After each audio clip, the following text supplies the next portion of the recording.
Jam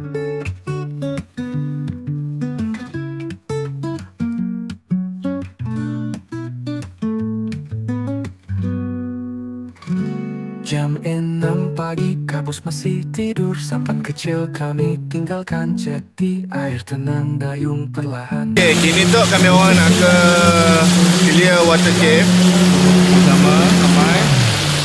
Enjin hanya haruskan cahaya. Daun menyapa dan kehidupan. Enjin bermula kayu menyapu kaki. Batu kapur tinggi, dia tak berbicara. Hawa setiap wajah ini. So sekarang ni kita berlalu dekat kawasan Jetik dan berarus kuat. So seperti anda tengok gelombang-gelombang ni.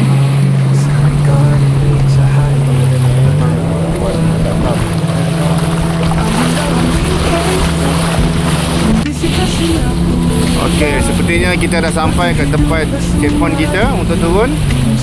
Ada yang lihat banyak-banyak bot kat sini. Okey, kami orang masuk ke Gua Angin pada pukul 11 pagi. So, nantikan video seterusnya.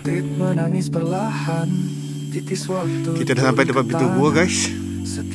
Okey, kita dah sampai dekat entrance-nya. Seperti yang korang lihat, memang cantik. So, kalau korang nak main gua, standbykan headlamp. Okey, stay tune korang. So dulu, pada masa dulu, penduduk di Mulu, ke mana-mana mereka pergi, mereka just guna apa? Kayu. Belum ada enjin lagi masa tu. Mereka kayu, and then mereka guna stick untuk tolak perahu. Apabila mereka lalu saja lower entrance ni, mereka terkejut dan mereka dapat rasa angin keluar. Especially noon time lah, dalam jam 12 ataupun 1 tengah hari lah, mereka dapat rasa angin. And then mereka bagi nama gua ni Luyang Biu. Itu dalam saya punya saya punya bahasa. Luyang, gua, Biu, angin. So that is how the cave get the name lah. And then Wind Cave ni was first documented by Jimmy Wilford, Malaysian Geological Survey, 1961. Mereka masuk dari lower entrance. And then major expedition datang ke sini untuk teroka gua ni dalam tahun 1977 by Royal Geographic Society, ya. Mereka masuk sini, mereka explore gua, mereka jumpa entrance ni dekat sini. At the same time, mereka ada jumpa 7 tulang manusia dekat sini. Mereka ada jumpa pasu, mereka ada jumpa macam apa kita panggil rantai, mereka ada jumpa pisau, mereka ada jumpa macam besi-besi lah. And then saintis mereka tak ada jumpa apa-apa bukti di dalam gua bahawa penduduk di Mulu guna gua untuk shelter. So we believe penduduk di sini dulu mereka cuma guna entrance ni untuk tapak pengebumian, ya. And then kita percaya bukan semua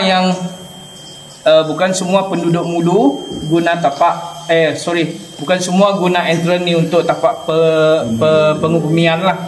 Itu hanya untuk orang yang ada nama saja, macam ketua kampung kah, ataupun orang yang penguasa, yang itulah yang besar-besar pangkat. So yang tiada pangkat tu mungkin di bawah sana lah.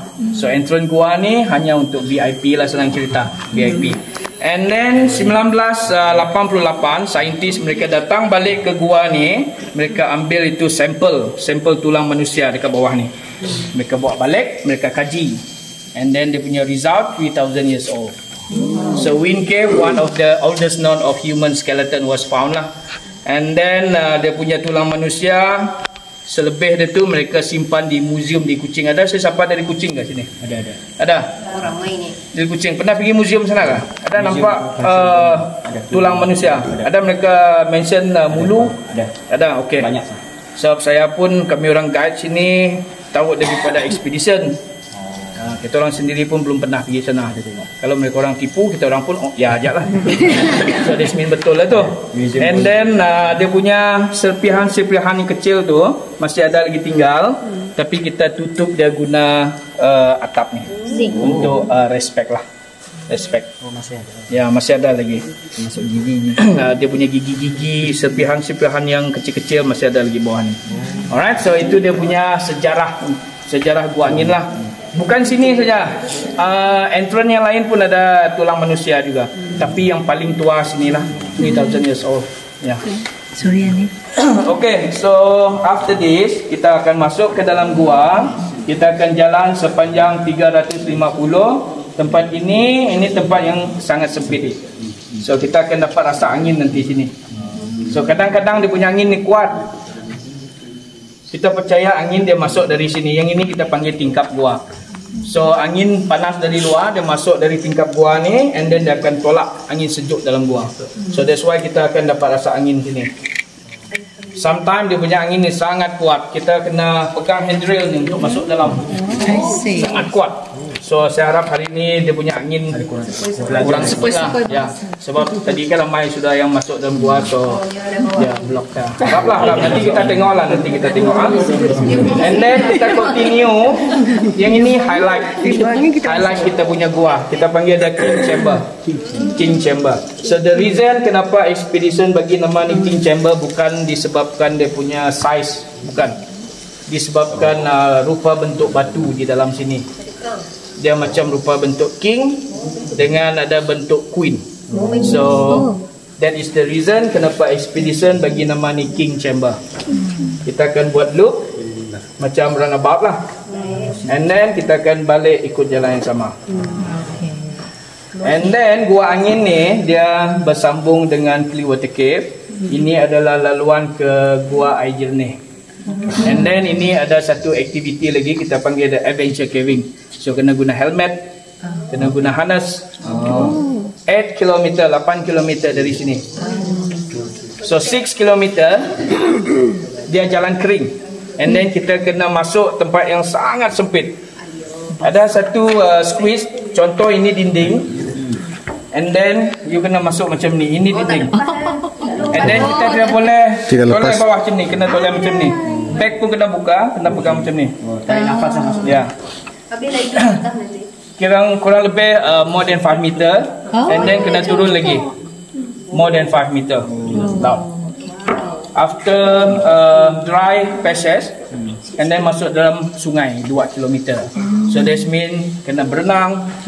Tidak berenang sepanjang lah 2 km lah, just certain area lah. Macam berenang 6 meter, 7 meter, and then keluar di sungai, and then jalan kaki, and then masuk lagi, berenang lagi, and then keluar dari Clearwater Cave. So tour ni biasa mengambil masa dalam 4, 5, 6, 7 atau 8 jam. It depend berapa orang dalam grup, and then berapa laju mereka jalan lah di dalam gua. Tapi hari ini saya rasa kita guna boat lah pergi Clearwater. Helmet pun dia dah, lampu pun tak cukup bawa. Ya. Alright. Tidak mau lepas tu. Sorry ya, sebelum kita masuk gua, kita ada rule.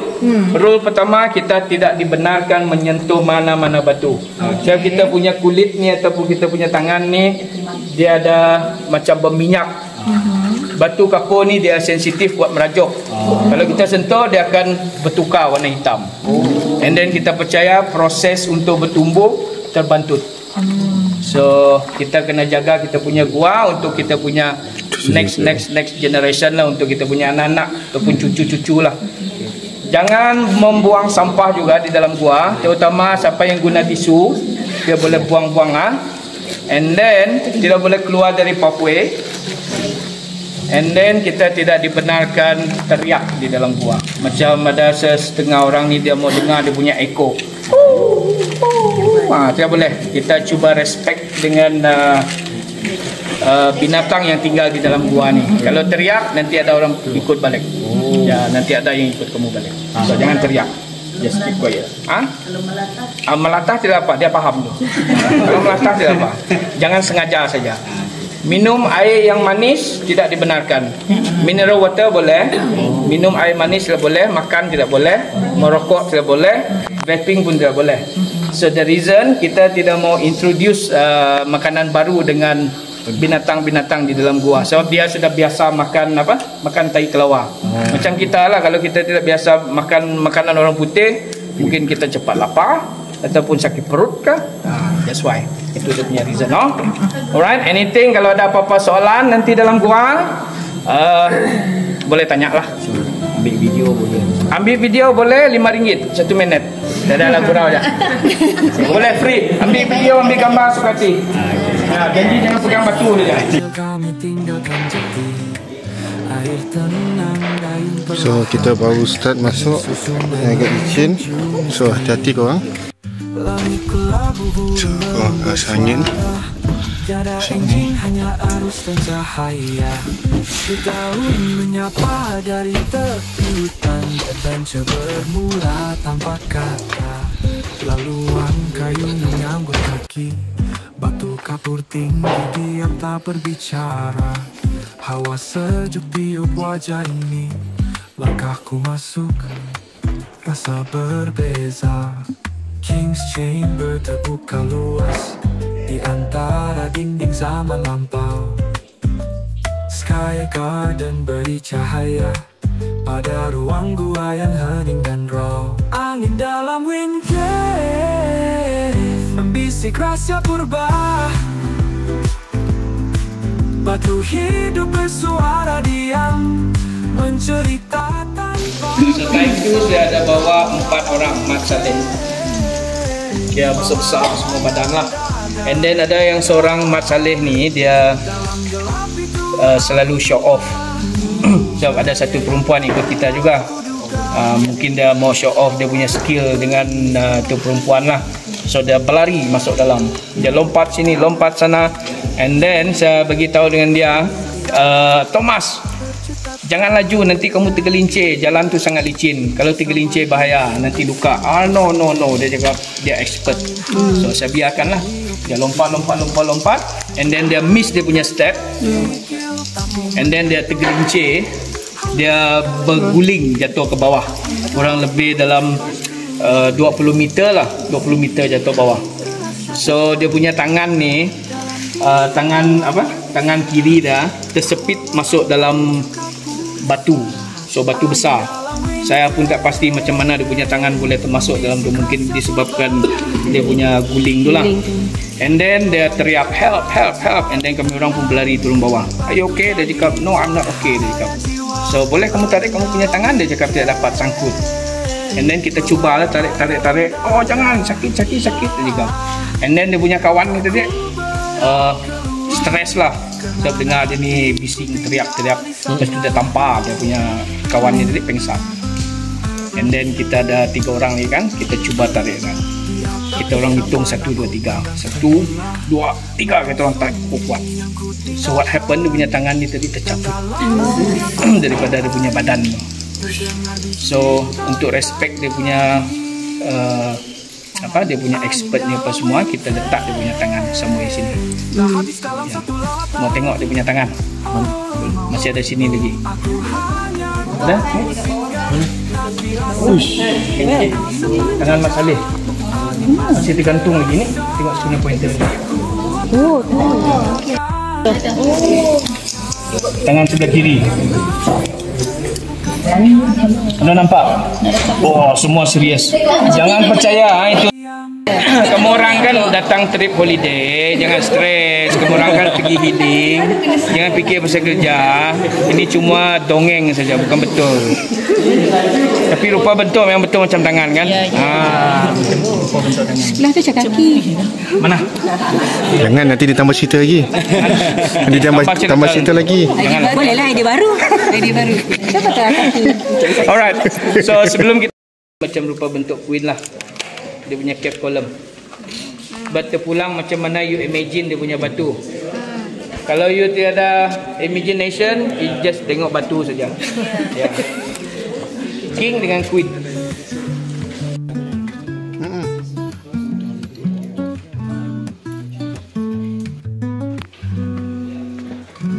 Jam 6 pagi, kabus masih tidur. Sampan kecil kami tinggalkan jati. Air tenang dayung perlahan menyusur sungai menuju misteri. Langit kelabu, burung belum bersuara. Tiada enjin, hanya arus dan cahaya. Dedaun menyapa dari tepi hutan. Adventure bermula tanpa kata. Laluan kayu menyambut kaki. Batu kapur tinggi, diam tak berbicara. Hawa sejuk tiup wajah ini. Langkahku masuk, rasa berbeza. King's Chamber Kita ada camp cricket, kita ada lipas, kita ada centipede. Cricket dia macam serangga yang makan tai. And then dia punya antena ni panjang kecil. Cingkrik. Kita ada dua jenis ya, ada yang kecil, ada yang besar. Yang kecil dia makan tai, yang besar dia makan telur burung. Dia hisap telur burung. Bukan, ni burung wajib. Dia guna echolocation. Untuk detect So mun kita nak tahu lampu-lampu dalam tu adalah pakai sensor. So mun yang saya orang akan tutup pakai sensor. Lampu-lampu tu ni pakai sensor tu. So yang tu kami orang dah on the way keluar. Jika korang tengok dalam ni sesuai untuk yang beginner ke apa, memang sesuai. Sebabnya macam cakap soft, dan satu lagi penerangan guide tadi pun memang jelas. Dan ada yang buat lawak sekali tadi, hampir kami orang percaya juga kena scam tadi. Punya akhir dia ujung-ujung yang kata jangan ambil serius. So korang kalau korang datang ke Mulu, korang mesti masuk ke gua angin ni.